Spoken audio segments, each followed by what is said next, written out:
आपका स्वागत है सनातन प्रज्ञा में। मैं डॉक्टर रमेश सिंह पाल, वैज्ञानिक, लेखक, आध्यात्मिक विचारक। एक बार हमारे एक मित्र ने हमसे पूछा था कि डॉक्टर साहब, हमारे जीवन का उद्देश्य क्या है, हम जी क्यों रहे हैं। तो मैंने उनसे कहा था कि हम सभी लोग मरने के लिए ही जी रहे हैं। जी हाँ, प्रत्येक मनुष्य केवल मरने के लिए ही जी रहा है, क्योंकि इस दुनिया से आज तक कोई जिंदा बचकर नहीं गया।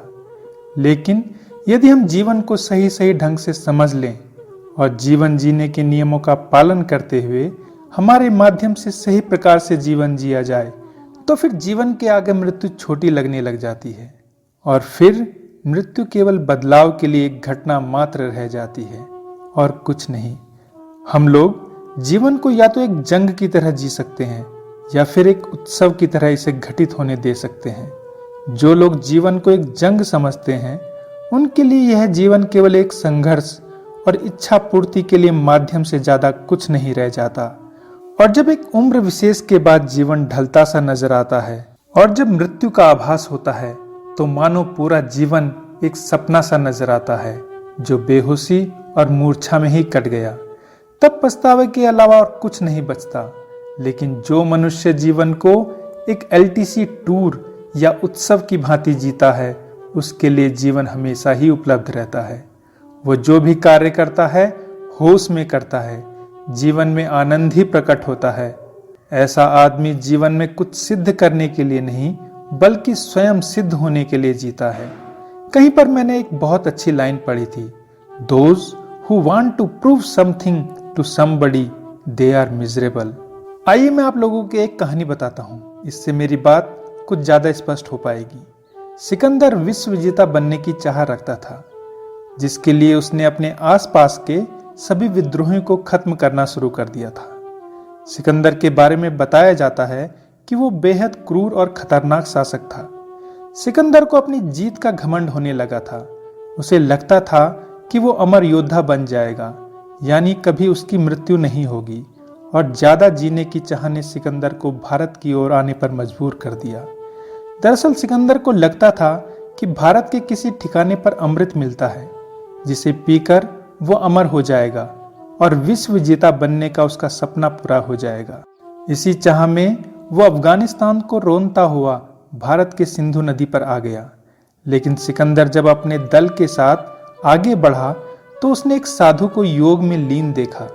सिकंदर ने उस साधु को आवाज लगाकर कहा, ए साधु, मुझे बताओ कि वो जड़ी बूटी कहाँ मिलती है जिसे पीकर तुम लोग अमर हो जाते हो। तुम्हें कितनी भी दौलत चाहिए, मैं वो दूंगा। सिकंदर की बातें सुनकर साधु मुस्कुराया और बोला, मैं नहीं जानता कि तुम कौन हो और कहाँ से आए हो, पर मैं इतना जान गया हूँ कि तुम एक घमंडी और मूर्ख योद्धा हो। साधु ने सिकंदर से कहा, मान लो तुम्हें बहुत प्यास लगी है और तुम रेगिस्तान में खड़े हो, तुम्हारे पास पानी की एक बूंद भी नहीं है। ऐसे में एक गिलास पानी पीने के लिए तुम मुझे कितने पैसे दे सकते हो? सिकंदर ने कहा, उस पानी के लिए मैं अपना आधा धन दौलत तुम्हें दे दूंगा। साधु बोला, यदि मैं फिर भी ना दूं तो?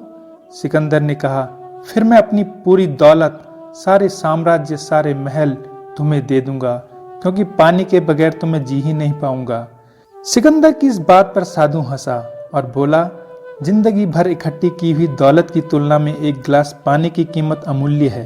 तो तुम ये क्यों नहीं मानते कि जिस चाह में दुनिया भर में तुम भटक रहे हो, वो सब व्यर्थ है?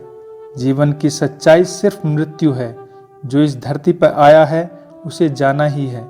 तुमने अपने हिस्से की मिली जिंदगी को व्यर्थ ही कर दिया, क्योंकि तुम ऐसे सफर पर निकले हो जो आज तक कभी किसी का पूरा नहीं हुआ। साधु ने सिकंदर को यह जता दिया कि उसकी मौत जल्द हो जाएगी, और सिकंदर की मौत 33 साल की उम्र में ही हो गई। कहा जाता है कि सिकंदर को थ्रोट कैंसर नाम की बीमारी हो गई थी, जिसका सही इलाज हकीमों के पास नहीं था। मौत को हराने का दावा करने वाला सिकंदर भी मौत से पहले मौत से डर गया था। सिकंदर को पता चल गया था कि जीत, धन दौलत, अहंकार, घमंड सिर्फ एक झूठ है, जबकि सत्य सिर्फ मृत्यु है। इसलिए महान सिकंदर ने दुनिया को संदेश देने के उद्देश्य से अपनी इच्छाएं जाहिर की थी। सिकंदर ने अपने महामंत्री को यह आदेश दिया था कि मरने के बाद सिकंदर की 3 इच्छाएं जरूर पूरी की जाएं। पहली, जिन हकीमों ने मेरा इलाज किया है वे सारे मेरे जनाजे को कंधा देंगे ताकि दुनिया को पता चल सके कि रोग का इलाज करने वाले हकीम भी मौत को नहीं हरा सकते।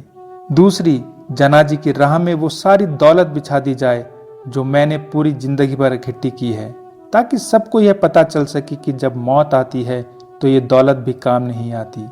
तीसरी, महान सिकंदर का जनाजा जब निकला जाए तो उसके दोनों हाथ हथेली सहित बाहर लटका दिए जाएं, ताकि लोगों को पता चल सके कि इंसान धरती पर खाली हाथ आता है और खाली हाथ जाता है।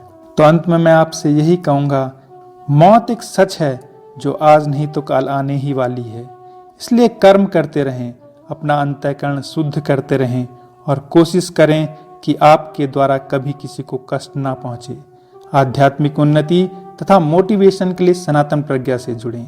जीवन में बदलाव अवश्य आएगा। धन्यवाद।